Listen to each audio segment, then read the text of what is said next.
What if the exhausted man in seat 12 Farads, wearing a faded leather jacket and carrying nothing but a worn duffel bag, wasn't just another weary traveler heading home? What if he once commanded missions so classified that even his service records were sealed in vaults 3 stories underground? And what if the moment a female F-22 squadron commander stepped onto that plane, an entire legacy thought lost forever suddenly came roaring back to life? Vertical bar. This is the story of a forgotten legend, a daughter waiting at the gate, and the day the sky reclaimed a hero the world had erased from memory. Before we jump back in, tell us where you're tuning in from, and if this story touches you, make sure you're subscribed, because tomorrow, I've saved something extra special for you. The boarding gate at Logan International Airport hummed with its usual chaos. Business travelers barked into headsets about quarterly earnings and missed deadlines. Families wrestled with strollers and diaper bags. College students slouched against walls, earbuds in, eyes glazed. Amid the orchestrated disorder, nobody paid attention to the man moving through the crowd like smoke through fingers. Xavier Grant walked with the kind of quiet efficiency that comes from years of deliberate invisibility. His shoulders were broad but not aggressive. His stride was measured but not hesitant. Dark brown hair fell just past his collar, slightly unkempt, but not careless. He wore a black leather jacket that had seen better decades, its surface scarred with creases and faded patches where the sun had stolen the color. Slung across one shoulder was a canvas duffel bag, olive green and beaten into softness by time and travel. Most passengers would have dismissed it as surplus store junk, but tucked into a corner seam, barely visible unless you knew where to look, was a small embroidered patch. A silver phantom, wings spread, eyes forward, no words, no explanation, just the image. The gate agent scanned tickets, with mechanical precision, barely glancing at faces. When Xavier approached, she tapped her screen and paused. "Mr. Grant," she said, looking up briefly. "You're in 27C today. Aisle seat, back of the cabin." Before Xavier could nod, her earpiece beeped. She pressed it, listened, then frowned slightly. "Oh, actually, sir, there's been a last-minute change. We had a maintenance flag on some rear cabin seats. We're moving you forward to 12 Farads." Xavier blinked once. "First class?" She smiled apologetically. "More like premium economy with extra legroom. We appreciate your patience." He gave a single nod and continued down the jet bridge, unaware that seat 12 Farads was about to become the most significant seat he'd occupied in over a decade. The cabin was already filling when Xavier stepped inside. Soft lighting gave the space a golden glow. Leather seats gleamed under overhead vents. The faint scent of lavender cleaning solution lingered in the air. It was designed to feel exclusive, aspirational.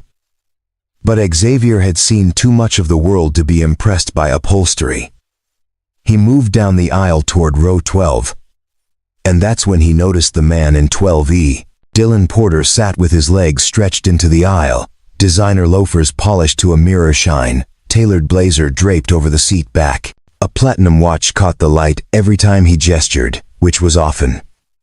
He was on a call, speaking loud enough for 3 rows to hear. No. I told them the presentation needs to be flawless. If they can't deliver, we pull funding. Simple as that." Xavier stopped beside row 12. "Excuse me."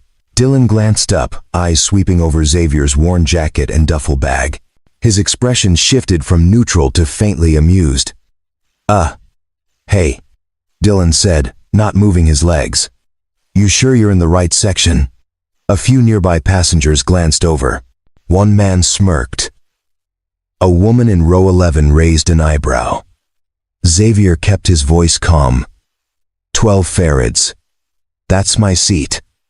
Dylan made a show of checking his phone, then slowly, deliberately, pulled his legs back. "Right, of course, my bad." Xavier slid into 12 Farads, placing his duffel under the seat in front of him. He didn't respond to the sarcasm. He simply sat, buckled in, and stared straight ahead. Across the aisle in 12D sat a woman in a charcoal business suit, her hair pulled into a sleek bun, a leather portfolio balanced on her lap. She glanced at Xavier once, then twice, her gaze lingering on the frayed cuffs of his jacket. In the galley near the front, Flight Attendant Madeline Brooks finished her pre-flight checklist. She was only 6 months into the job, still adjusting to the rhythm of service, the unspoken hierarchy among passengers, the way some people demanded attention while others faded into the background. As she walked down the aisle doing a visual sweep, her eyes landed on Xavier. Not because he stood out, but because he didn't. He sat perfectly still, hands resting on his knees, gaze fixed somewhere beyond the seat in front of him. There was something about him, a kind of presence that took up no space but somehow filled the room. She noticed the corner of his duffel bag, the stitching, the faint outline of a patch. Strange, she thought. Looks military, but not standard issue. She continued down the aisle, making mental notes, but her mind kept drifting back to seat 12 Farrads. Meanwhile, Dylan had resumed his call. Yeah. I'm on the plane now.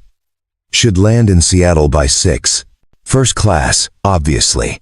The woman in the suit, whose name was Chloe Martinez, shifted uncomfortably.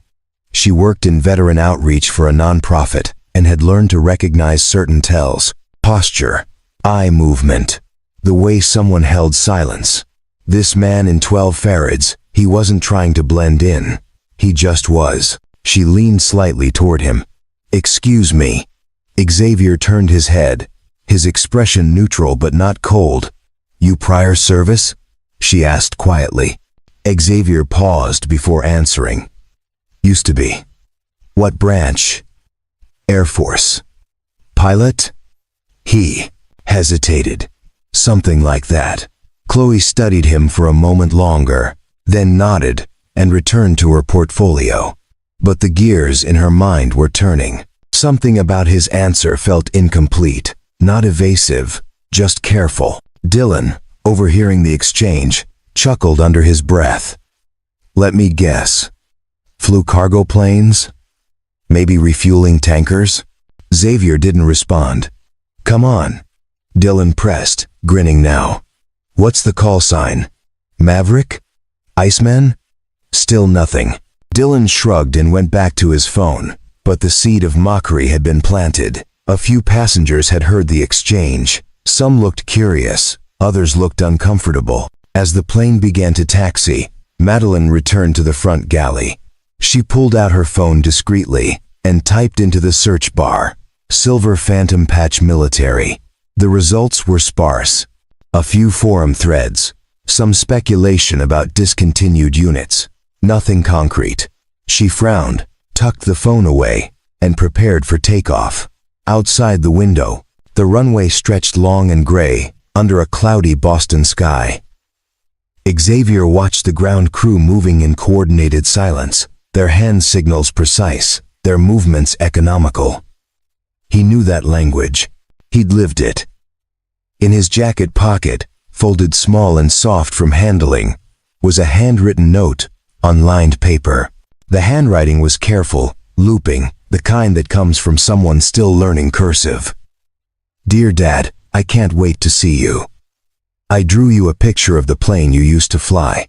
Love, Summer. He didn't take it out. He didn't need to. He'd read it 100 times already. The engines roared. The plane lifted.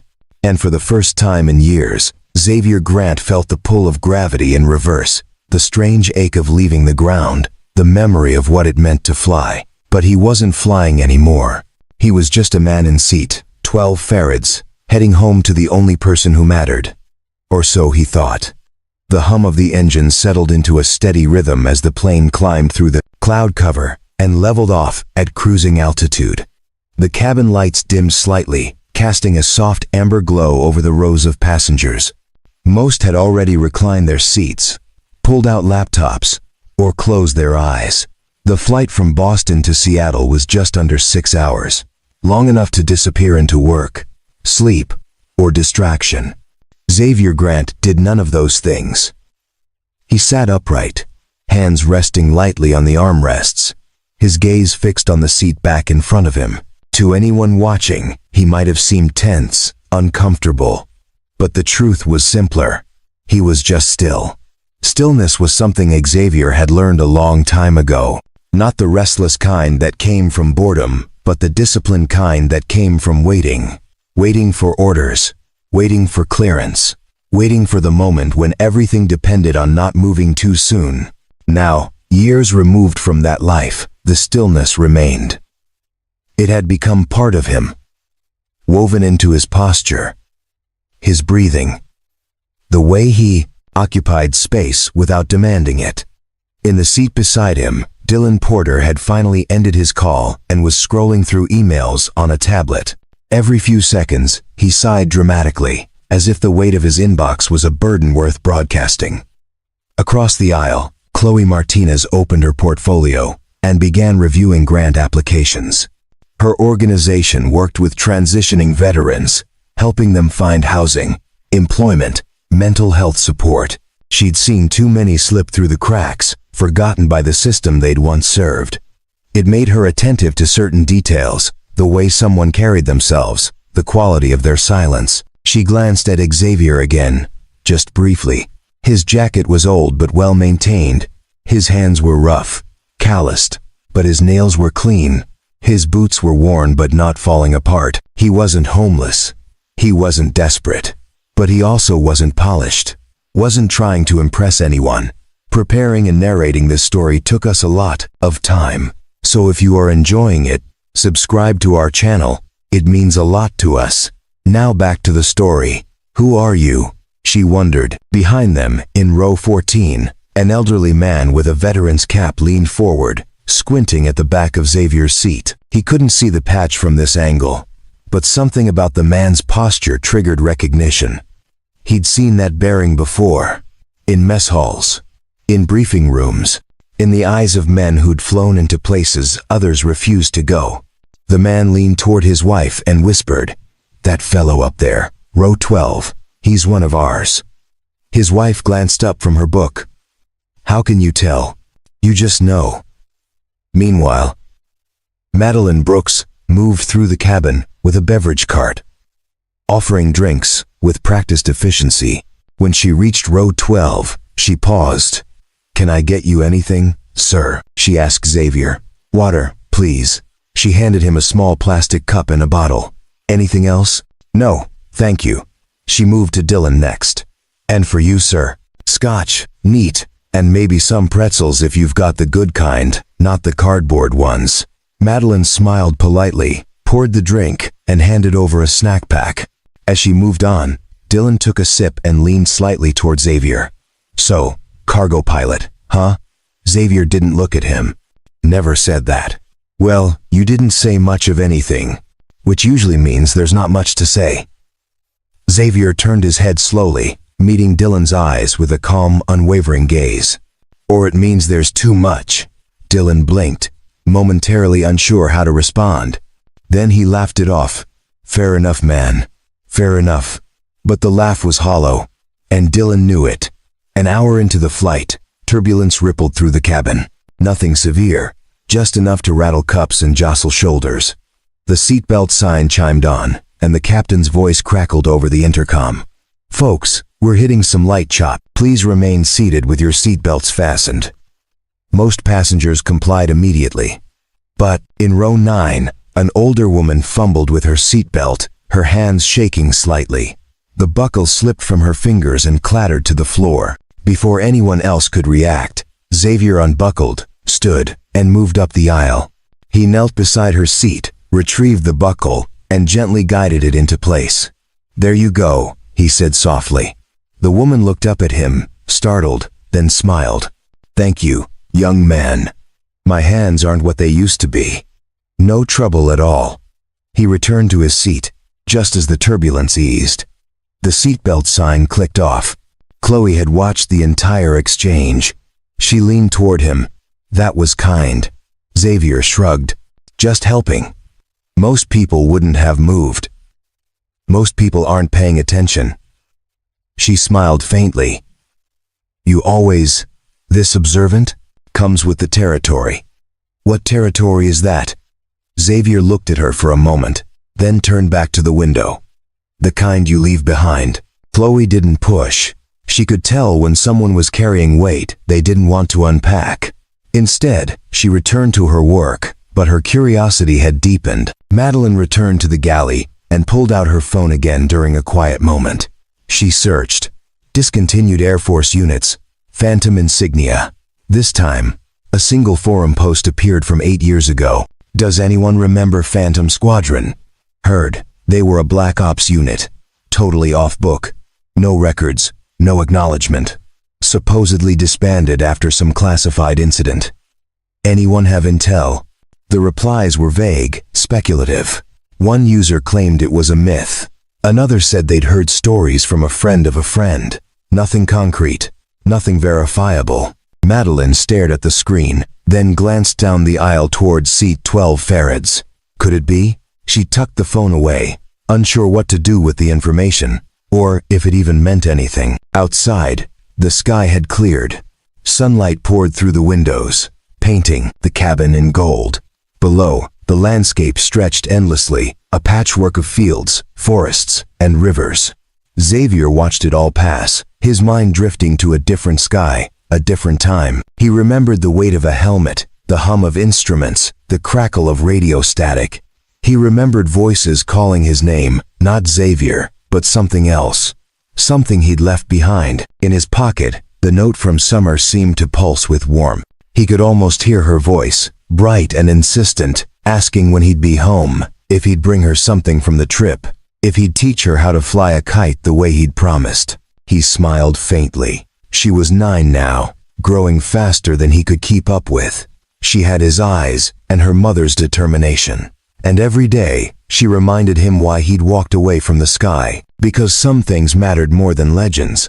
Some things mattered more than call signs. Some things were worth landing for. But as the plane cut through the clouds, carrying Tim closer to home, Xavier had no idea that his past was about to collide with his present in a way no one could have predicted. Not even him. 2 hours into the flight, the cabin had settled into a predictable rhythm. Passengers dozed. Laptops glowed. Headphones blocked out the world. The flight attendants moved quietly, refilling drinks, collecting trash, answering the occasional question. Everything was routine, unremarkable, exactly as it should be, except for the tension simmering in row 12. Dylan Porter had grown restless. He'd exhausted his emails, skimmed through 3 news articles, and scrolled past 24 social media posts. Boredom made him careless, and carelessness made him cruel. He glanced sideways at Xavier, who hadn't moved in over an hour. Still sitting upright, still staring forward, still silent. "Hey," Dylan said, louder than necessary. "You ever actually fly anything? Or were you just ground crew?" Xavier didn't respond. Dylan smirket. "Come on, man. Don't be shy. I'm genuinely curious. What did you do? Load cargo? Fuel tankers? Sweep runways?" A few passengers nearby glanced over. Chloe Martinez looked up from her portfolio, frowning. Xavier finally turned his head, his expression calm, almost bored. "Does it matter? I mean, yeah," Dylan said, leaning back with exaggerated confidence. "If you're gonna sit here in first class, or whatever this is, playing the quiet veteran card, people are curious. You got a story or not?"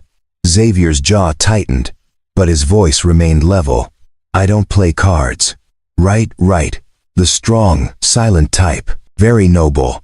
Dylan took another sip of his drink. "But let's be real. If you'd actually done something impressive, you'd probably talk about it."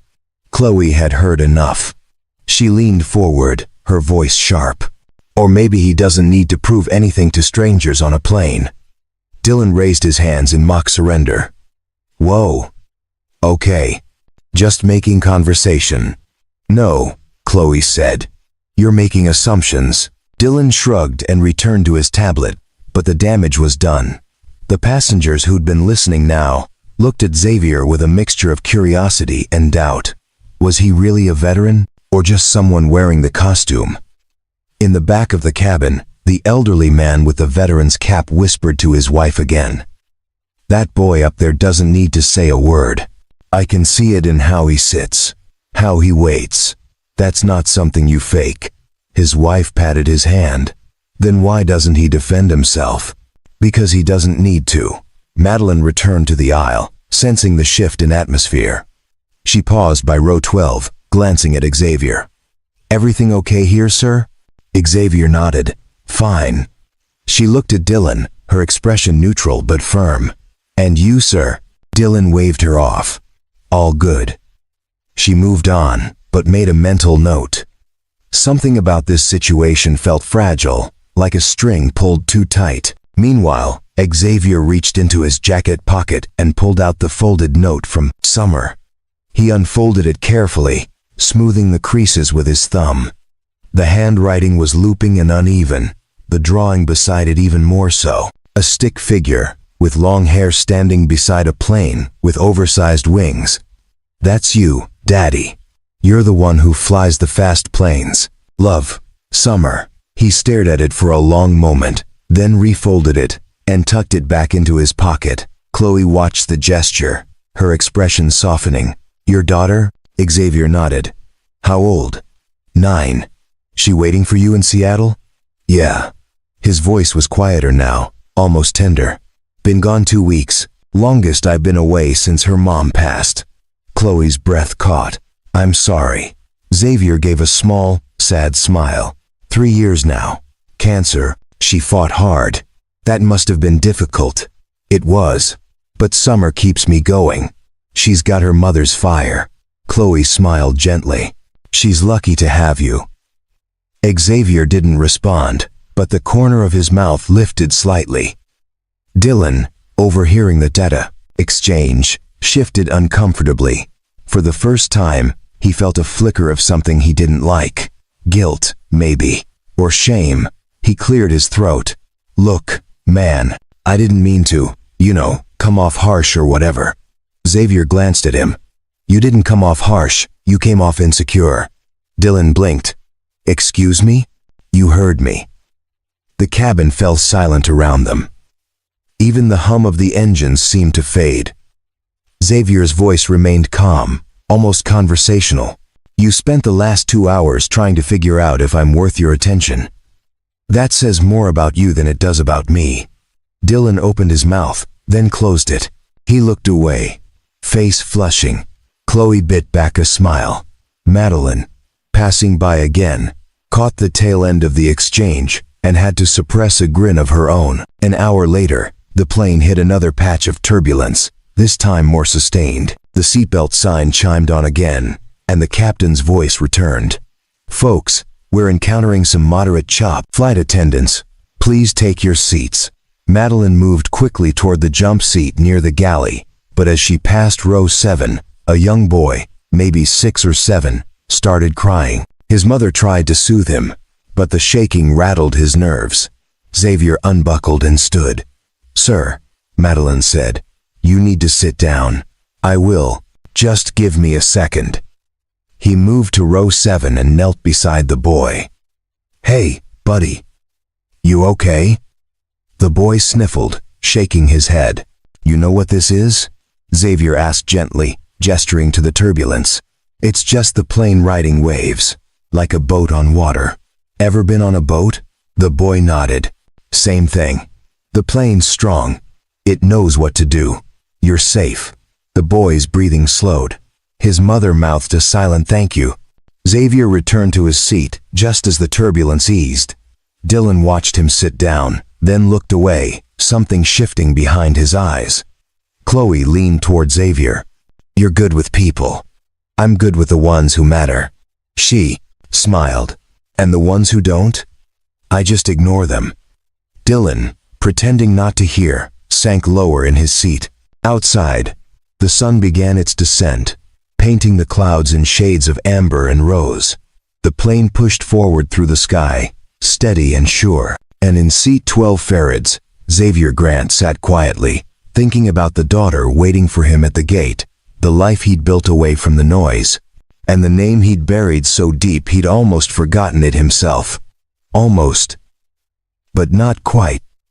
Because some names don't disappear. They just wait. And sometimes, when you least expect it, they come back. The afternoon light, streaming through the cabin windows, had begun to soften, taking on that golden quality that appears just before evening. Most passengers had settled into their private worlds, reading, working, or sleeping. The earlier turbulence had passed, leaving behind a calm that felt almost meditative. Xavier Grant remained in his characteristic stillness, but his eyes tracked everything. The flight attendants moving through their routines, the passengers shifting in their seats, the small moments of human interaction that most people never noticed. In row 8, a woman in her 70s struggled to retrieve a book that had slipped beneath the seat in front of her. She bent forward, her hands searching blindly, fingers grazing the carpet, but missing the target. She tried again, grunting softly with the effort. Xavier unbuckled quietly and moved up the aisle before anyone else registered the problem. He knelt beside her seat, reached under with one smooth motion, and retrieved the book. A worn paperback mystery, its spine cracked from multiple readings. "Here you go," he said, placing it gently in her hands. She looked up, startled, then smiled warmly. "Oh, thank you, dear. These old bones don't bend like they used to." "No trouble at all." Xavier returned to his seat without waiting for further thanks. The woman turned to her husband beside her. "What a nice young man." Chloe Martinez had watched the entire exchange. She leaned slightly toward Xavier. "You make a habit of helping people?" Xavier shrugged. "It's just paying attention. Most people don't pay attention. Most people are too busy thinking about themselves." Chloe smiled. "Guilty as charged sometimes." "We all are," Xavier said. "The trick is catching yourself doing it." Behind them, Dylan Porter had been listening. He shifted uncomfortably, pretending to focus on his tablet, but Xavier's words had hit something tender. He thought about the last hour, the way he'd mocked this man, judged him based on appearance, tried to elevate himself by diminishing someone else. It wasn't a good feeling. Madeline Brooks approached with the beverage cart again, offering refills. When she reached Xavier, she paused. "Can I ask you something?" she said quietly. "Sure. That patch on your bag, the silver phantom, what does it mean?" Xavier looked at her for a long moment. "It means I used to be part of something that doesn't exist anymore." "What kind of something?" "The kind people don't talk about." Madeline felt a chill run down her spine. There was no bravado in his voice, no attempt to mystify or impress, just a simple statement of fact, delivered with the weight of truth. "Were you a pilot?" she asked. "I flew," he said, "but that was a long time ago. Do you miss it?" Xavier glanced out the window at the endless sky beyond. "Every single day. But missing something doesn't mean you should go back to it." Madeline nodded slowly, then moved on with the cart. But she couldn't shake the feeling that she was standing in the presence of someone extraordinary who'd chosen to become ordinary. 20 minutes later, a commotion erupted 3 rows back. A middle-aged man had stood up abruptly, his face pale, one hand clutching his chest. His wife beside him gasped, "James, James, what's wrong?" Several passengers turned. Someone called out, "Is there a doctor on board?" Madeline rushed toward the scene, her training kicking in immediately. "Sir, can you hear me? Are you in pain?" The man nodded, breathing heavily. "My chest feels tight." Madeline reached for the intercom button, but before she could press it, Xavier was already there. He'd moved so quickly and quietly that no one had seen him stand. "Let me through," he said calmly. Madeline stepped aside instinctively, something in his tone commanding immediate trust. Xavier knelt beside the man. "Sir, I need you to sit down slowly. That's it. Nice and easy." The man lowered himself back into the seat, still clutching his chest. "Are you having trouble breathing?" Xavier asked. "A little. Tightness in your chest? Pain radiating to your arm or jaw?" "Just tight." Xavier placed 2 fingers on the man's wrist, checking his pulse. He counted silently for 10 seconds, then looked at Madeline. "Get me the oxygen and the AED, just in case." She nodded, and rushed to the forward galley. Xavier kept his voice steady, calm. "Sir, I need you to take slow, deep breaths with me. In through your nose, hold for 3, out through your mouth. Can you do that?" The man nodded, following Xavier's breathing pattern. Slowly, his color began to return. His breathing steadied. Madeline returned with the portable oxygen tank and placed the mask gently over the man's face. Xavier adjusted the flow, monitoring him carefully. "How do you know how to do this?" Madeline whispered. "You learn a lot when lives depend on it," Xavier replied. The man's wife was crying softly. "Is he going to be okay?" Xavier looked at her with reassuring eyes. "I think it might be a panic attack, but we're not taking chances. We'll keep him on oxygen and monitor him. If anything changes, we'll land early." The captain's voice came over the intercom. "Folks, this is Captain Bowen. We've been alerted to a medical situation on board. We're prepared to divert if necessary, but our crew is handling it. Please remain seated." 10 minutes later, the man's breathing had completely normalized. His color was good, his pulse steady. Xavier removed the oxygen mask. "How do you feel?" Xavier asked. "Better. Much better." The man looked embarrassed. "I'm sorry. I've been so stressed lately. Work, family stuff. I think it just caught up with me." "Nothing to apologize for," Xavier said. "But you should see a doctor when we land. Get checked out properly." The man nodded gratefully.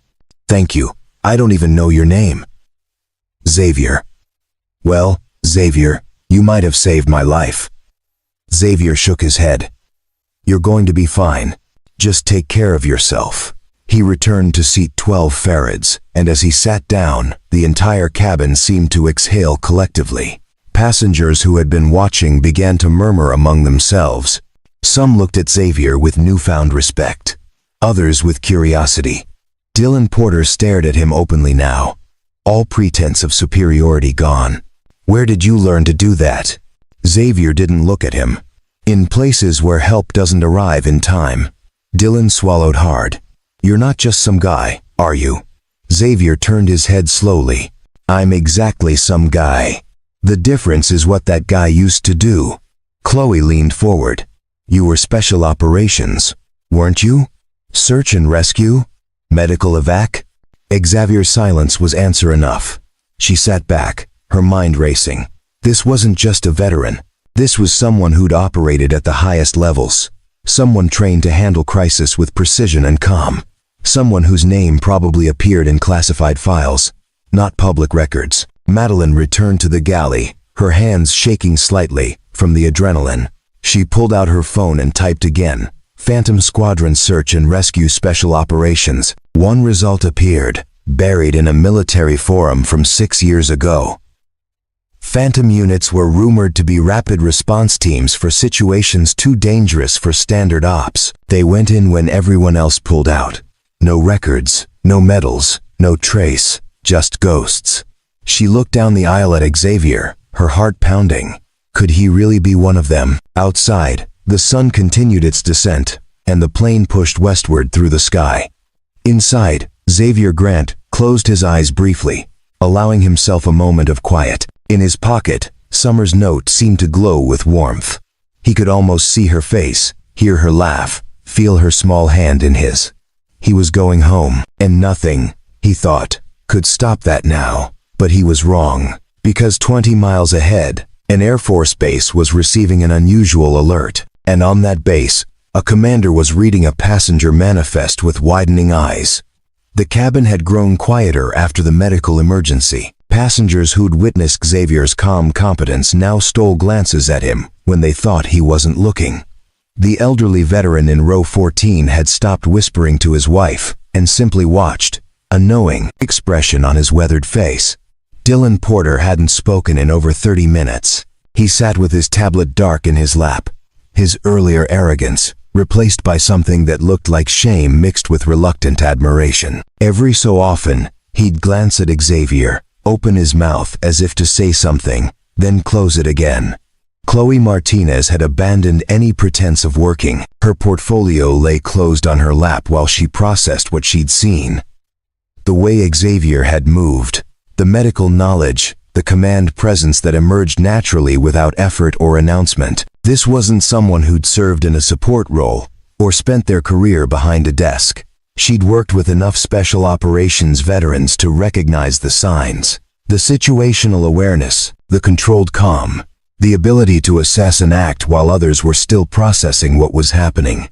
But there was something else, something she couldn't quite identify, a quality of absence in the records, as if Xavier Grant had been deliberately erased from official memory. Madeline Brooks returned to row 12 with a bottle of water. "For you," she said, placing it on Xavier's tray table. "On the house, after what you did back there." "Not necessary," Xavier said. "I insist." She paused. "Can I ask where you learned emergency response?" "Here and there." "That's not an answer." Xavier smiled faintly. "It's the only one I've got." Madeline studied his face. There were lines around his eyes, the kind that came from squinting into bright skies or harsh conditions. His hands, resting on the armrests, were marked with old scars, faint white lines that spoke of burns, cuts, and years of hard use. "You know what I think?" she said quietly. "What's that?" "I think you're someone people used to depend on, and I think you walked away from it because staying would have cost too much." Xavier looked at her directly, and for the first time since boarding, his expression softened into something vulnerable. "You're perceptive. Comes with the job. You learn to read people at 30,000 feet. Then you know why I don't talk about it." Madeline nodded. "Because it's not about you anymore. It's about what you're going home to." "Exactly." She smiled and moved on. But as she reached the galley, she pulled out her phone one more time. This time, she searched for something different. Xavier Grant, Air Force pilot. Nothing. She tried variations. X, Grant, Xavier G, Phantom Squadron. Still, nothing. It was as if he'd never existed in any official capacity. No service records. No commendations. No photographs. Not even a mention in alumni databases from military academies. How do you disappear someone that completely? She wondered. Back in row 12, Chloe finally broke her silence. "I've worked with a lot of veterans," she said. "Helped them transition back to civilian life. Find jobs, get housing, access benefits." Xavier listened but didn't respond. "I've met SEALs, Rangers, Marine Recon, Air Force, PJs, all kinds of special operations people." She paused. "But I've never met anyone who doesn't exist in the system." Xavier turned to look at her. "Maybe I just fell through the cracks." "No," Chloe said. "Cracks are accidental. You were erased on purpose." Xavier's jaw tightened slightly, but he said nothing. "I'm not trying to intrude," Chloe continued. "I'm just trying to understand. Because the way you handled that medical emergency, the way you carry yourself, the way people instinctively trust you, that's not normal. That's trained into someone who operated at the highest levels." Xavier sighed quietly. "Some operations don't make it into the history books. Some missions succeed precisely because no one knows they happened. And some people serve best by disappearing when it's over." "Is that what you did? Disappeared?" "I tried to, but it follows you anyway." Xavier looked out the window at the darkening sky. "Every single day." Chloe leaned back, processing. "The patch on your bag. Phantom. That's not just a cool name, is it? It was a designation. For what kind of unit?" Xavier was quiet for a long moment. When he spoke, his voice was barely above a whisper. The kind that went in when everyone else was told to stand down, when the mission was too dangerous, too political, too likely to fail, when deniability was required. Chloe's breath caught. Black Ops. Xavier didn't confirm or deny it. He simply returned his gaze to the window. Behind them, the elderly veteran had heard every word. He leaned toward his wife. "I knew it," he whispered. "Phantom. I heard rumors about them in the 90s. Thought they were just stories. What kind of stories? His wife asked. The kind where planes go into hostile territory with no backup, no rescue, no acknowledgement. If they succeed, the mission never happened. If they fail, they never existed. His wife shivered. That's horrible. That's necessary. Sometimes. Up in the cockpit, Captain Miles Bowen received an unusual transmission on a secure military frequency. He frowned, adjusted his headset, and listened carefully. Commercial Flight 4127. This is Edwards Air Force Base. We're showing your current position and requesting confirmation of passenger manifest. Bowen glanced at his co-pilot, who shrugged, equally confused. Edwards, this is 4127. Confirm manifest request. Is there a security concern? Negative on security concern. We're attempting to verify the presence of a specific passenger. Name: Grant, Xavier. Seat 12 Farads. Bowen's eyebrows shot up. Stand by, Edwards. He pulled up the digital manifest on his screen. Scrolled to seat 12 Farads. Grant. Xavier. Confirmed. Edwards, passenger confirmed in seat 12 Farads. What's this about? There was a pause on the other end. Then a different voice came through, female, crisp with authority. Captain Bowen, this is Commander Elise Porter, 144th Fighter Wing. We're going to need you to make an unscheduled stop at McCord Air Force Base, outside Seattle. Your flight path already takes you close. We'll provide priority clearance. Commander, I need a reason. We have passengers on schedule. The reason is classified. But I can tell you this. The man in seat 12 Farads is someone we've been looking for. And now that we've found him, we need to make sure he knows he's not forgotten. Bowen felt a chill run through him. Is he in danger? No. But he's about to be honored. Bowen took a breath. Understood. Adjusting flight path for McCord. ETA 35 minutes. Thank you, Captain. McCord out. Bowen switched to the cabin intercom and chose his words carefully. Folks, this is your captain. We're going to be making a brief, unscheduled stop at McCord Air Force Base, just outside Seattle. This won't affect your final arrival time significantly. We'll provide more information shortly. Thank you for your patience. The cabin erupted in murmurs. Passengers looked at each other, confused. Dylan pulled out his phone to check the flight path. Chloe frowned, her mind racing. And Xavier Grant, sitting quietly in seat 12 Farads, felt his stomach drop. He knew what this meant. Somehow, someone had found him, and his carefully constructed anonymity was about to shatter. The announcement hung in the air like smoke after an explosion.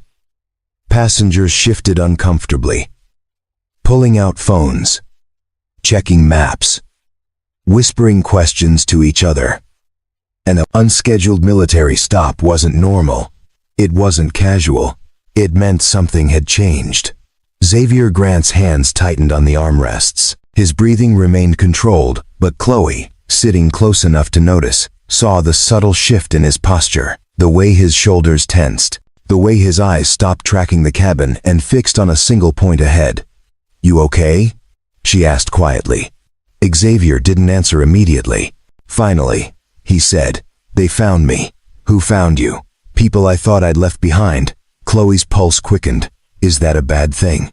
I don't know yet. Dylan Porter leaned forward, unable to contain his curiosity any longer. What's going on? Why would the Air Force want this plane to land at a military base? Xavier looked at him with an expression that was hard to read. Not angry, not afraid. Something closer to resignation. Sometimes the past doesn't stay buried, Xavier said. Even when you dig the grave yourself. Dylan opened his mouth to respond, but the words died on his lips. There was something in Xavier's tone that discouraged further questions. Madeline Brooks appeared in the aisle, her professional smile strained. She could feel the tension radiating from seat 12 Farads like heat from a furnace. Sir, she said to Xavier, the captain has asked me to let you know that when we land at McCord, there will be personnel waiting to speak with you. He wanted to make sure you were aware. Xavier nodded once. Thank you. Is there anything I can get you? No. I'm fine. But he wasn't fine. Madeline could see it, and so could everyone else paying attention. In the cockpit, Captain Bowen received another transmission. Flight 4127, this is McCord Tower. We have you on approach. You're cleared for priority landing on runway 29er. Ground crew is standing by. Copy that. McCord. Beginning descent. Bowen switched off the radio and looked at his co-pilot. 20 years flying commercial. I've never had the military request a specific passenger before. You think he's in trouble? No. I think he's important. There's a difference. How important are we talking? Bowen shook his head. The kind of important where they don't tell you anything because knowing would be a liability. The plane began its descent, angling toward the base. Through the windows, passengers could see the geometric precision of runways, the angular shadows of hangars, the rigid formations of military aircraft parked in perfect rows. Xavier stared out at it all, memories flooding back. The smell of jet fuel, the sound of engines at full throttle, the weight of a helmet, the feeling of pulling G-forces in a hard turn, the voices of his squadron in his headset, calm and professional even when everything was falling apart. He'd walked away from all of it. Chosen his daughter over the sky. Chosen peace over adrenaline. Chosen anonymity over legacy. And now the sky was calling him back. Chloe placed a hand gently on his arm. Whatever happens down there, you don't owe them anything. You already gave enough. Xavier looked at her, surprised by the gesture. Thank you. I mean it. You're going home to your daughter. That's what matters. That's all that's ever mattered. The plane touched down smoothly, tires kissing the tarmac with barely a jolt. It rolled along the runway, slowing gradually, and finally came to a stop near a cluster of buildings, bearing official insignias.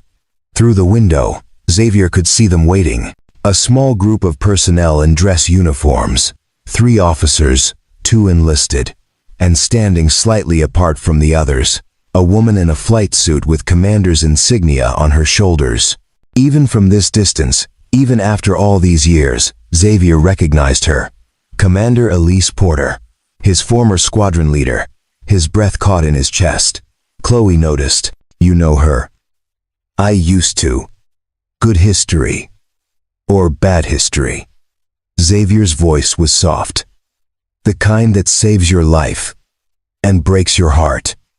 The cabin door opened. A jetway extended. But before any passengers could move, a voice came over the intercom. Ladies and gentlemen, please remain seated for a moment. We have a brief official matter to attend to. Madeline walked to row 12, her expression a mixture of curiosity and concern. Sir, they're asking for you. Xavier unbuckled slowly. He reached under the seat, pulled out his duffel bag, and slung it over his shoulder. The phantom patch caught the light, silver against the faded canvas. As he stood, every passenger in first class turned to watch. The cabin fell completely silent. Dylan Porter, for once, had nothing to say. The elderly veteran in row 14 rose to his feet and saluted. Others, uncertain what was happening but sensing its significance, stood as well. Xavier walked down the aisle, and as he passed each row, passengers instinctively rose. It wasn't planned. It wasn't coordinated. It was simply what felt right. By the time he reached the cabin door, every person on the plane was standing. Madeline stood by the exit, tears welling in her eyes. Go get whatever this is, she whispered. Xavier gave her a small nod and stepped through the door. The moment he emerged onto the platform, the wind hit him. Sharp and cold, and carrying the scent of jet fuel and runway rubber. It smelled like memory. It smelled like home. Commander Elise Porter stood at the base of the stairs, her posture rigid, her expression controlled. But Xavier could see it in her eyes. Recognition, relief, something that looked like pain mixed with joy. He descended the stairs slowly, each step deliberate. When he reached the bottom, Elise stepped forward. For a long moment, they simply looked at each other. Two people who'd flown through hell together, who'd made impossible decisions, who'd trusted each other with their lives, and then lost touch in the way that happens when one person walks away from the only world they've ever known. Finally, Elise spoke. Her voice was steady but carried an undercurrent of emotion. "Xavier Grant, call sign Phantom 1. She paused, then raised her hand in salute. "Welcome back, sir." The other officers snapped to attention and saluted as well. Xavier stood frozen, the wind pulling at his jacket, his duffel bag heavy on his shoulder. He hadn't been saluted in years. Hadn't heard his call sign spoken aloud since the day he'd turned in his wings and walked away. Phantom 1. The name he'd buried. The name he'd tried to forget. The name that, apparently, had never forgotten him. Inside the plane, passengers crowded the windows, trying to see what was happening. Madeline stood by the door, her phone in her hand, recording without even realizing it. And Xavier Grant, the man who'd chosen to disappear, slowly raised his hand and returned the salute. Because some things, no matter how deep you bury them, refuse to stay dead. The salute hung in the air between them, a bridge across years of silence and distance. Xavier's arm remained, raised, steady, and sure, while Commander Elise Porter held her position with the same unwavering discipline she'd carried into every mission they'd flown together. Behind Elise, the other officers maintained their salutes, faces solemn with the weight of ceremony. Ground crew members who'd been working nearby had stopped, tools forgotten, drawn by the gravity of the moment. Finally, both Xavier and Elise lowered their hands simultaneously, the movement synchronized by muscle memory older than either cared to acknowledge. "You're a hard man to find, Xavier," Elise said, her voice carrying across the tarmac despite the wind. "That was the idea," Xavier replied. "We've been searching for 3 years, ever since the declassification review began." Xavier's jaw tightened. "Declassification?" Elise nodded. "Some missions are being unsealed. Not for public record, but for internal recognition. Phantom Squadron is one of them. I didn't ask to be recognized." "No," Elise said. "You never did. That's exactly why you deserve it." She gestured toward the nearest hangar. "We need to talk. Properly. There are things you need to know." Xavier glanced back at the plane, where faces crowded every window. "I have a daughter waiting for me in Seattle. I promised her I'd be there by tonight." Elise's expression softened. "Summer, I know. We have a helicopter standing by to take you to SeaTac after we're done. You'll make it. I promise." Xavier studied her face, searching for deception or manipulation. He found neither. Just the same steady determination that had guided them through missions no one else would touch. "How long?" he asked. 30 minutes, maybe less." Xavier adjusted the duffel on his shoulder. "Lead the way, Commander." They walked toward the hangar, the other officers falling into formation behind them. As they passed beneath the massive door frame, the temperature dropped, and the light changed to the fluorescent glow of interior fixtures. Inside, a table had been set up with chairs, a laptop, and several folders marked with classification stamps. Elise gestured to a seat across from her own. "Before we begin," she said, "I need you to understand something. What we're about to discuss is still classified, but you have clearance. You've always had clearance. You just chose not to use it." Xavier sat slowly. "I chose to leave it behind. I know, and I respect that choice." Elise opened the first folder, but circumstances have changed. She pulled out a photograph and slid it across the table. It showed a younger Xavier, maybe 10 years ago, standing beside a F-16 fighter jet. His hair was shorter, his face harder, his eyes carrying a sharpness that had since softened into weariness. "Phantom Squadron," Elise said. "Established in 1998, disbanded in 2015. 16 pilots over 17 years. Missions ranging from reconnaissance to extraction to direct intervention in denied airspace. Xavier stared at the photograph. Why are you showing me this? Because of the 16 pilots who served, only 8 are still alive. And of those 8, you're the only one who walked away completely. No contact, no reunions, no memorial services. You vanished. I had my reasons. Your wife, Elise said gently, the cancer. Summer, I know. Xavier looked up sharply. How much do you know? Everything that matters. I made it my business to know. Elise opened another folder, this one containing medical records, obituaries, and school enrollment documents. Xavier's hands curled into fists. You had no right, he said, his voice low and dangerous.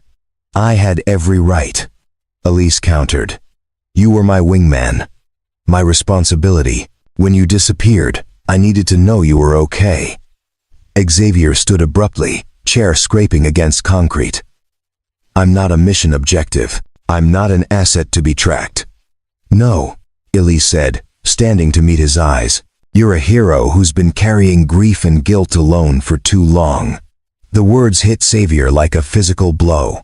He turned away, struggling to maintain composure. Elise continued, her voice softer now. The last mission, Xavier. The one in the Strait of Hormuz. You saved 11 lives that night, 11 pilots who would have died if you hadn't stayed on station past your fuel reserves, past your safety margins, past any reasonable operational parameter.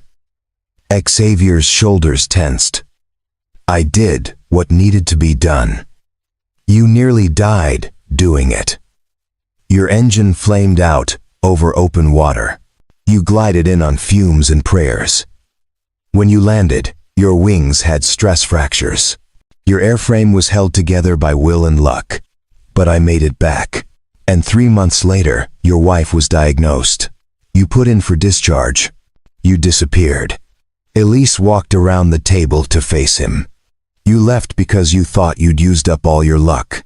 You thought if you kept flying, you'd run out before Summer needed you. Xavier's voice cracked. I couldn't leave her alone. Not like my father left me. Elise placed a hand on his shoulder. I know, and no one blames you. But Xavier, you need to hear this. The pilots you saved that night, they've built lives, families, careers. One of them works search and rescue. He's pulled 43 people from disaster zones. Another trains new pilots at the academy. She's shaped a generation of aviators. Another runs a non-profit supporting military families.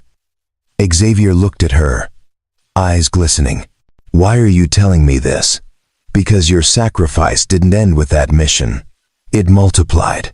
The lives you saved went on to save others. The legacy you left behind kept growing, even after you walked away. Elise returned to the table and pulled out one final document. A commendation letter, signed by officials whose names carried weight even in classified circles. Phantom 1, she read aloud. In recognition of extraordinary valor, selfless service, and unwavering commitment to the preservation of life, you are hereby awarded the Air Force Cross, our service's second highest decoration. Xavier's breath caught. I can't accept that. You already have, Elise said. It was approved 5 years ago. We've just been waiting to find you to present it. She opened a small wooden box on the table.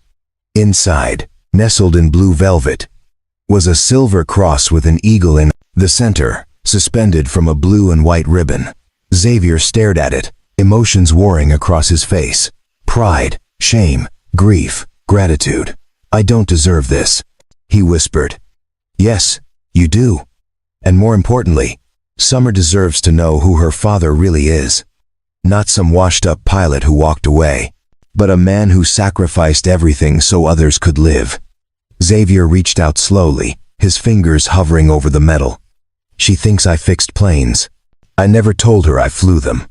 Maybe it's time she knew. Xavier closed the box gently. She's 9 years old. How do I explain missions I can't talk about? Choices that still wake me up at night? Elise smiled. You tell her the truth, that her father is a hero, and that heroes come home. Outside, the sun had begun to set, painting the hangar doors in shades of amber and gold.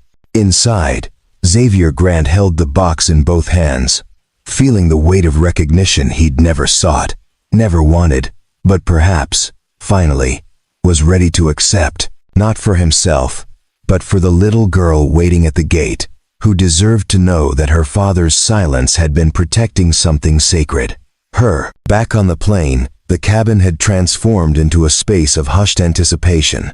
Passengers remained in their seats, but every eye was turned toward the windows, watching the scene unfold on the tarmac below. Madeline Brooks stood by the open door, her phone still recording, though her hands shook slightly. She'd captured the salute, the conversation, the way Xavier had walked toward the hangar with the bearing of someone stepping back into a life they'd abandoned. "What's happening?" a passenger called from row 5. Madeline turned, her voice steady despite the emotion swirling inside her. "I think we just flew with someone extraordinary." Dylan Porter had moved to a window seat, pressing his face against the glass like a teenager trying to glimpse a celebrity. His earlier mockery felt like a stone in his stomach, heavy and uncomfortable. Chloe Martinez sat quietly in her seat, fingers drumming against her armrest. Her mind raced through possibilities. Phantom Squadron. She'd heard whispers of it years ago from a veteran she'd helped transition out of service. He'd mentioned ghost units, pilots who flew missions that never appeared in official logs, who risked everything for objectives that would never be acknowledged. She'd thought it was mythology. Apparently, it wasn't. The elderly veteran in row 14 had tears streaming down his weathered cheeks. His wife held his hand, confused by his emotional response. "That boy," he whispered, "that boy is one of the real ones. The kind they write about in classified files that won't be opened for 50 years. "How do you know?" his wife asked. "Because I've seen that look before. In Vietnam. In the Gulf. The look of a man who's carried the weight of others' lives and survived when he wasn't sure he deserved to." A young businessman in row 6 pulled out his laptop and started searching frantically. "Phantom Squadron," he muttered, typing rapidly. "Phantom 1. Call sign. Air Force Special Operations." His searches returned nothing. "This doesn't make sense," he said to the woman beside him. "If he's decorated, if he's important, why isn't there anything online?" The woman, a former military contractor, smiled knowingly. "Because the most important missions are the ones that never happened. And the most important heroes are the ones we never hear about." In the galley, Madeline replayed the video on her phone. The moment Xavier emerged from the plane, the crisp salute from Commander Porter, the way every officer had snapped to attention. This wasn't protocol for a retired pilot. This was reverence. Her supervisor, an older flight attendant named Kiana Ford, leaned over her shoulder. "Is that who I think it is?" Kiana whispered. Madeline looked up. "Who do you think it is?" "My brother flew F-16 seconds in the early 2000s.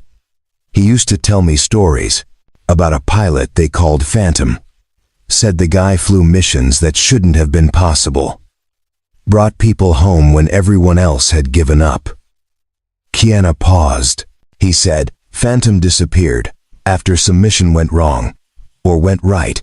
He was never clear on the details." Madeline's pulse quickened. "Was your brother one of the pilots he saved?" Kiana nodded slowly. "He never said it outright. Classified stuff. But he named his son Xavier, said it was after someone who taught him that courage isn't about not being afraid. It's about flying anyway." The two women stood in silence, watching through the window as Xavier emerged from the hangar. He carried something small in his hands, a box that caught the fading sunlight. On the tarmac, Commander Elise Porter walked beside Xavier toward a waiting helicopter. Its rotors began to spin, creating a wind that pulled at their clothes and hair. Xavier stopped just before reaching the aircraft and turned back toward the commercial plane. He couldn't see individual faces through the small windows, but he knew they were watching. All of them, judging, reassessing, understanding. "They're going to have questions," Xavier said to Elise. "Let them question. You don't owe them explanations." Some of them were cruel, dismissive. Elise smiled. And now they'll carry that regret. Maybe it'll make them think twice before judging the next person they meet. Xavier looked down at the wooden box in his hands. I spent 3 years trying to be invisible. In one afternoon, that's gone. You were never really invisible, Xavier. You just convinced yourself you were. Elise gestured toward the helicopter. Your ride's waiting. Summer's waiting. Xavier nodded and climbed into the aircraft. As the door closed and the helicopter lifted off, he looked down at the plane one last time. At the faces in the windows. At the life he'd tried to leave behind. Inside the cabin, passengers watched the helicopter bank toward Seattle. It's running, lights blinking against the darkening sky. Dylan Porter finally found his voice. I was terrible to him. Chloe turned to look at him.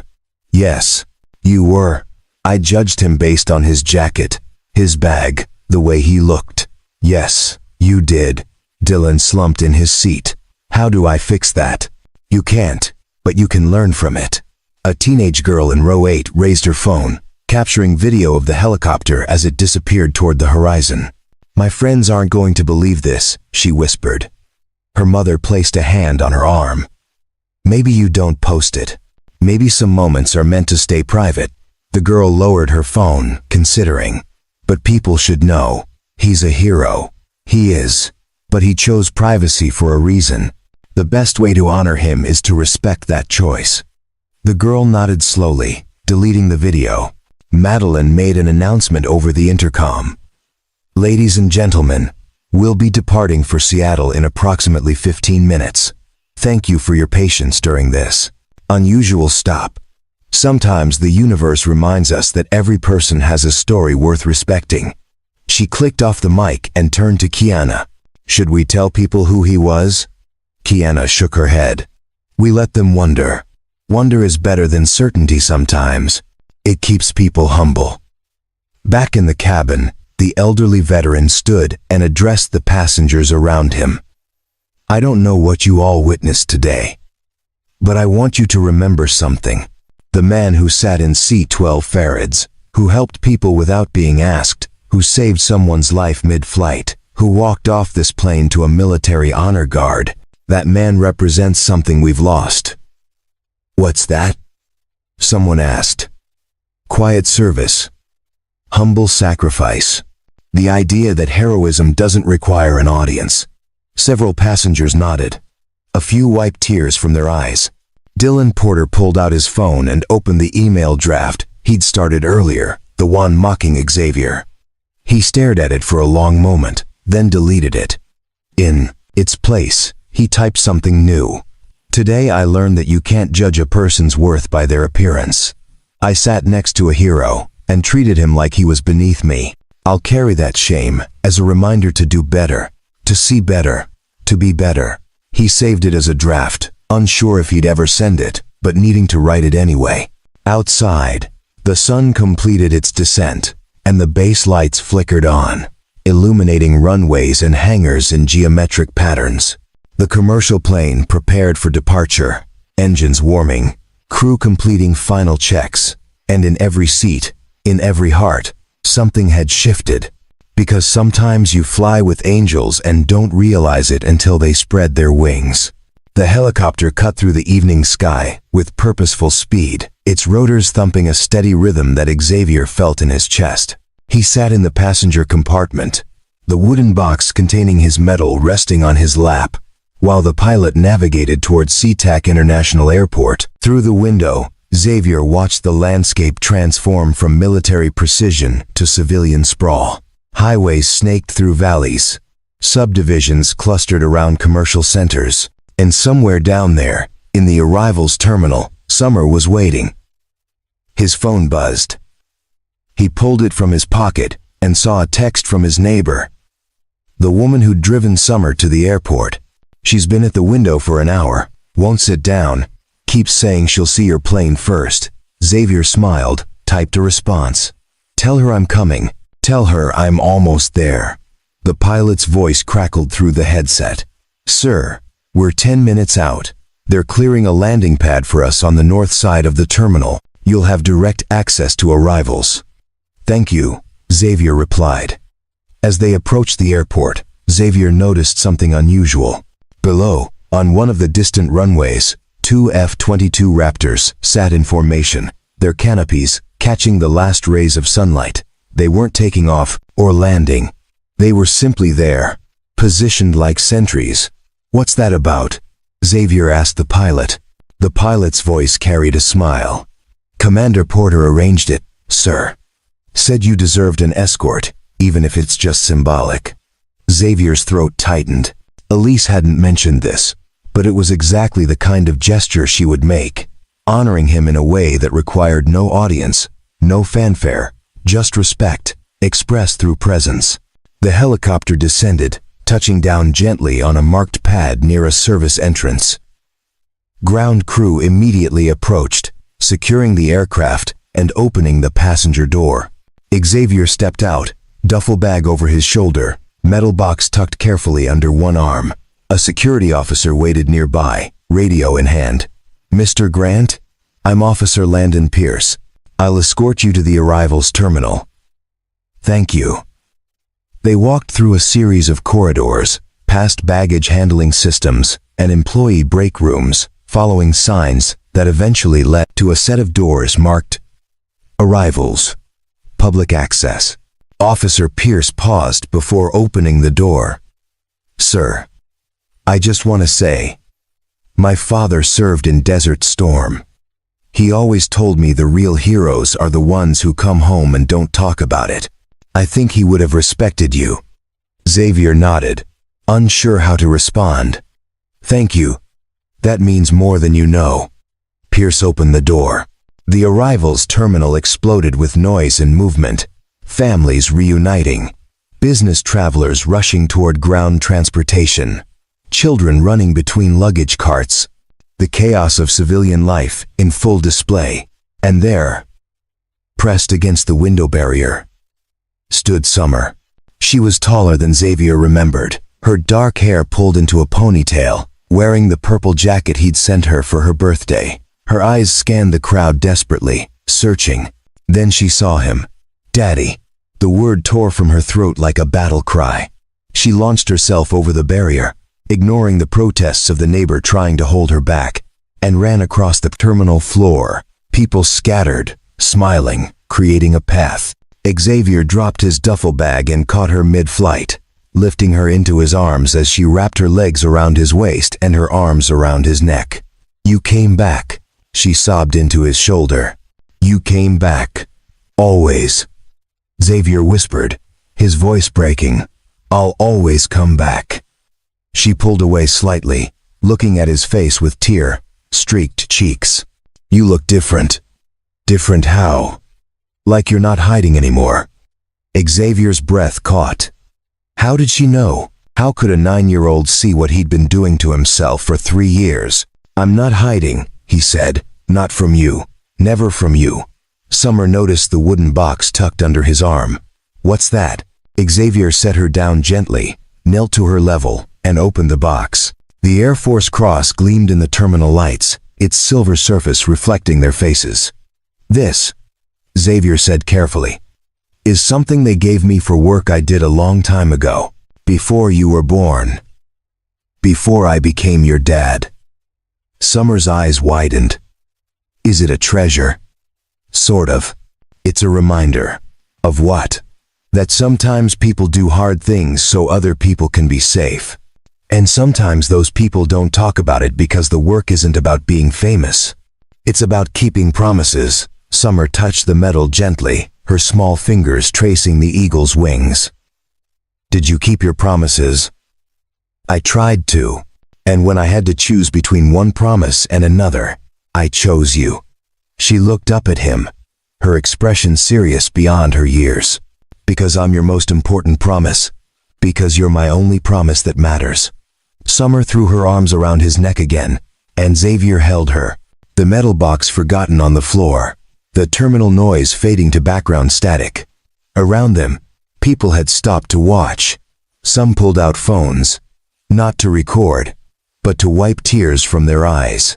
A TSA agent stood at her checkpoint, hand over her heart. A pilot, passing by, paused, recognized something in Xavier's bearing, and saluted quietly. The neighbor who'd brought Summer approached, picking up Xavier's duffel bag. "Welcome home. Thank you for taking care of her. She's easy to love, talks about you constantly. Said her dad was a hero." Xavier looked down at Summer, still clinging to him. "She's wrong. She's the hero. She's what kept me alive when I didn't want to be." The neighbor smiled knowingly. "I think you're both right." As they walked toward the exit, Summer chattering about school and friends and the picture she'd drawn for him, Xavier felt something shift inside. The weight he'd been carrying, the guilt over walking away from the squadron, the fear that he'd abandoned something important, it didn't disappear. But it changed, because he realized that he hadn't abandoned anything. He'd chosen something greater. He'd chosen love over glory, presence over legend, life over memory. Outside the terminal, the evening had deepened into night. Xavier carried Summer on his shoulders, her hands in his hair, her laughter cutting through the parking lot noise. Above them, barely visible against the dark sky, two contrails streaked across the horizon. The F-22 seconds, returning to base. Xavier stopped, lowered Summer from his shoulders, and pointed upward. "See those lines? From planes? From very special planes, flown by very special people. Did you used to fly those?" Xavier hesitated, then nodded. "I did. A long time ago." "Were you scared?"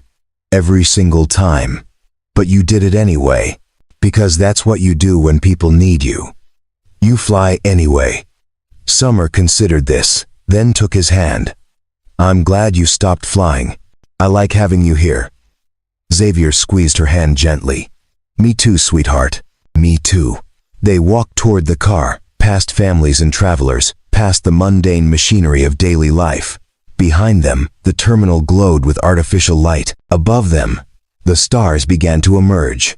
And somewhere, in the distance, the sound of jet engines faded to silence, carrying with them the echo of a call sign that would live forever in classified files and whispered stories. Phantom 1. The Ghost Who Came Home. 3 weeks after the incident at McCord Air Force Base, Xavier Grant stood in the kitchen of his modest apartment, packing Summer's lunch for school. Turkey sandwich, apple slices, a granola bar, and a note folded into a small square. The same routine he'd followed every morning since returning home. The wooden box containing his Air Force cross sat on a shelf in his bedroom closet, tucked behind old photo albums and winter clothes. He'd shown it to Summer once, answered her questions honestly but carefully, then put it away. It wasn't something he needed to see every day. What he needed was this.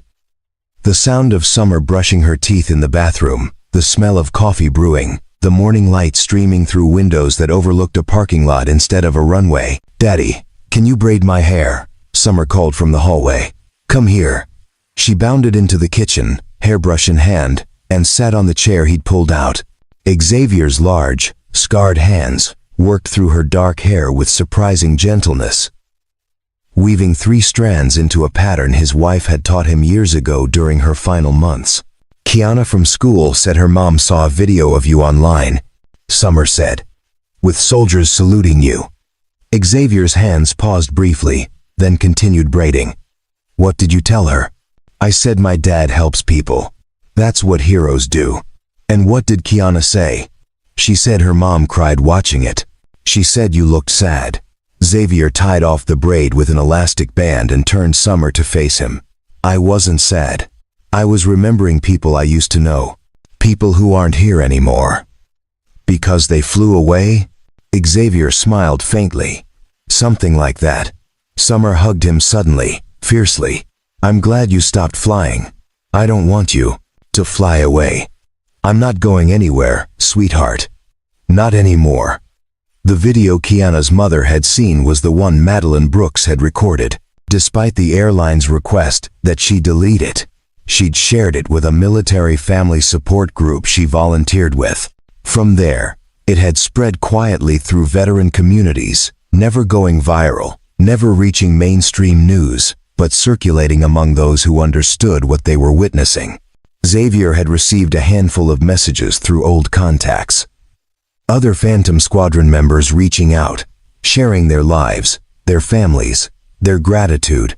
He'd responded to each one briefly, warmly, but made it clear he wasn't returning to that world.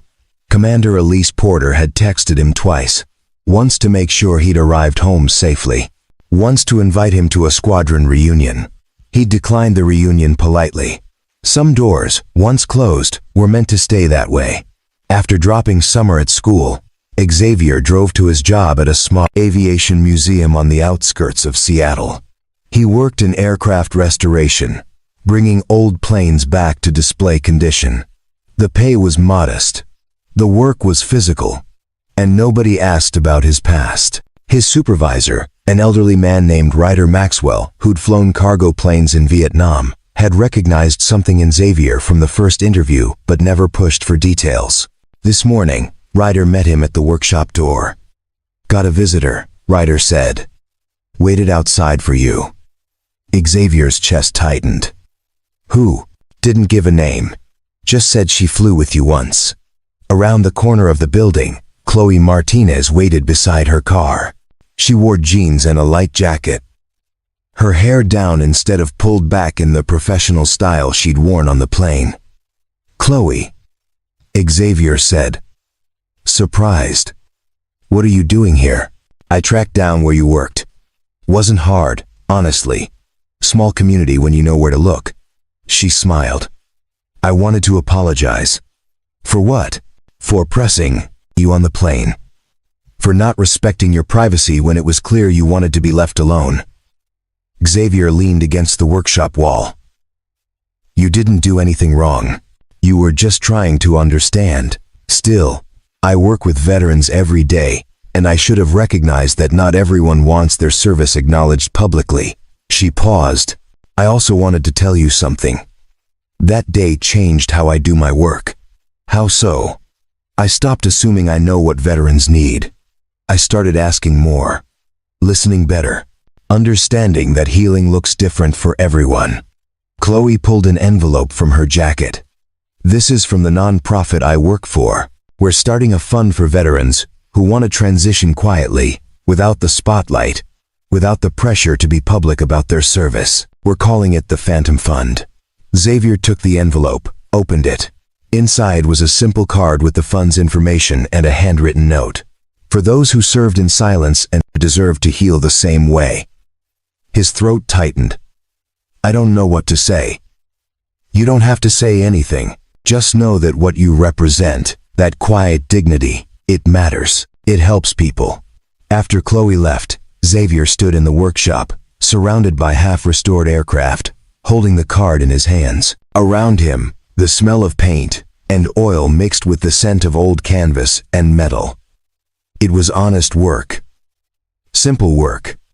The kind that let him sleep at night. That evening, Xavier and Summer sat on their apartment balcony, watching the sunset paint the sky in shades of orange and purple. Commercial jets crossed overhead, their contrails catching the fading light. "Do you miss it?" Summer asked. "Flying?" Xavier was quiet for a long moment. "I miss parts of it. The freedom, the sky, the people. But not enough to go back." He pulled her close. "Not even close. Because everything I need is right here." Summer leaned against him, content. "Daddy?" "Yeah? You're still a hero, even if nobody knows." Xavier kissed the top of her head. "The only person who needs to know is you."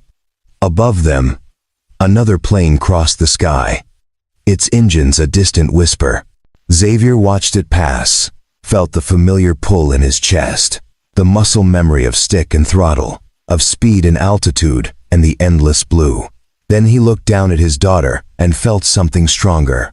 Love, presence, peace, the things worth landing for. And in that moment, Xavier Grant, once known as Phantom 1, understood that the greatest mission he'd ever flown wasn't the ones documented in classified files. It was this one. Being here, being present, being enough. Not for the world, but for her. Up next, you've got 2 more standout stories right on your screen. If this one hit the mark, You won't want to pass these up. Just click and check them out.